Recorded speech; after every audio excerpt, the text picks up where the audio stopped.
স্বাস্থ্য কি করে হবে? এই জন্য যে গোগ্রাম যাত্রার রাষ্ট্রীয় সচিব মাননীয় শঙ্কর লালজি ধ্বজোত্তোলন করছেন। গো মাতা কি, গো মাতা কি, গো মাতা কি, ভারত মাতা কি, ভারত মাতা কি।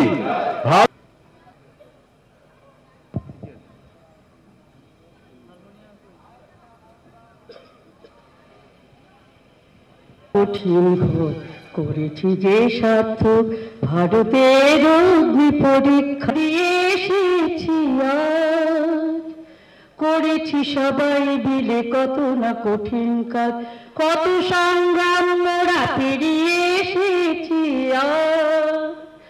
করেছি সবাই মিলে কত না কঠিন কাজ, জীবনের ইমারত গড়েছি নতুন করে, জীবনের ইমারত গড়েছি নতুন করে।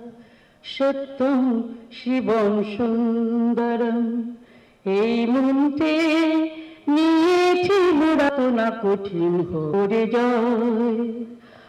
আমরা হয়েছি নির্ভয়, বাধা বিঘ্নকে করে জয়।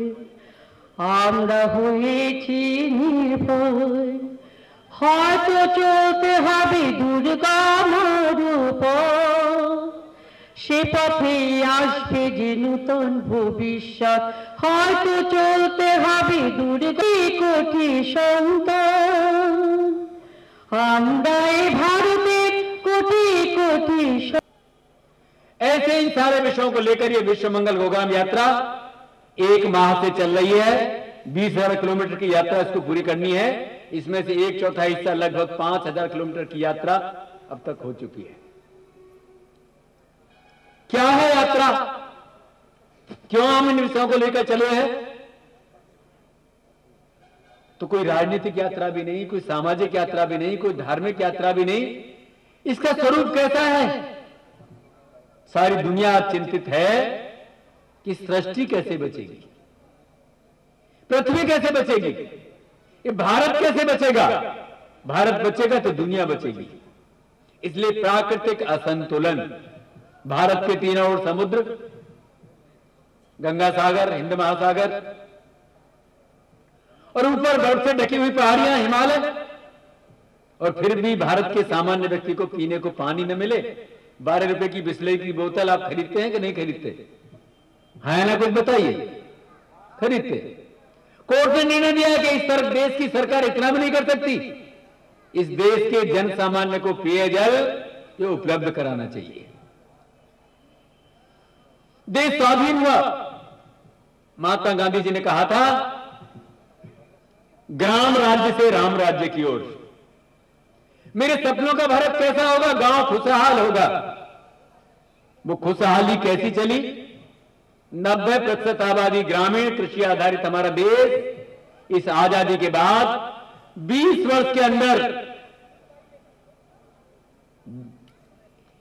60 वर्ष के अंदर 20% आबादी गांव से शहरों की ओर पलायन कर गई। बिहार, बंगाल से पंजाब तक लोग जाते हैं। पशुधन हमारी आबादी के अनुपात में लगभग गोवंश उतना ही था जितनी देश की आबादी थी। आज हमारे पास लगभग 8 करोड़ गोवंश है। इसमें से 2 करोड़ तो जर्सी विदेशी नस्ल की गायें हैं, वो तो एक प्रकार का पशु है। केवल 6 करोड़ बचा है। ये गोमाता सृष्टि का आधार है, इसका वैज्ञानिक आधार भी है। इसलिए 1952 के अंदर 1.25 करोड़ हस्ताक्षर दिल्ली के अंदर सौंपे गए। 1966 के अंदर संतों ने दिल्ली का घेराव किया। संत प्रभुदत्त ब्रह्मचारी जी के नेतृत्व के अंदर अनेकों संत बलिदान हो गए। वो बलिदान व्यर्थ नहीं गए। गुजरात उच्च न्यायालय का निर्णय है कि संपूर्ण गोवंश का संरक्षण होना चाहिए। उच्चतम न्यायालय में रिट हुई, उसने भी इसको कहा कि नहीं, गोवंश का संरक्षण होना कानूनी है। फिर भी गोवंश बच रहा है क्या? अंग्रेजों ने जो चालें चली, पहला कत्ल खाना खोद करके गए, आज 36,000 कत्ल खाने चल रहे हैं। हमारी कृषि का आधार कैसे बचेगा? इस्लाम के एक विद्वान हुए रफीक जकारिया, उन्होंने अपने महामहिम कलाम, इस्लाम के बड़े ज्ञाता वैज्ञानिक, दुनिया के अंदर जिन्होंने हमारे भारत को एक ऊंचा सम्मान दिया, विज्ञान के अंदर दिया, उनके बारे में लिखा कि इनमें तो ना इस्लाम है ना मुसलमान है। उस डॉक्टर कलाम ने क्या कहा है? डॉक्टर कलाम ने भी जो गांधी जी ने कहा वही कहा है। पूर्वी उत्तर प्रदेश के अंदर सदैव नानाजी देशमुख के द्वारा चलने वाले प्रयोग, ग्राम विकास के, गौ संवर्धन के, जैविक कृषि के, जल संधारण के, इन प्रयोगों को देखकर कलाम साहब ने कहा, काश ऐसा भारत में हो गया होता। भारत के गांव गांव में हो गया हो तो भारत फिर से स्वर्ग बन जाएगा। इसलिए मेरी सरकार से गुजारिश है, इसी प्रकार की ग्रामीण व्यवस्थाएं, ग्रामीण सुविधाएं जो शहरों के लिए है, वो गांव को मिलनी चाहिए। ये बात डॉक्टर राजेंद्र प्रसाद ने कही थी, जो पहले राष्ट्रपति हमारे देश के, निवर्तमान राष्ट्रपति ने भी कही है। ये हमारे विकास के मापदंड क्या होंगे, विकास के आधार हमारे कौन से बिंदु होंगे?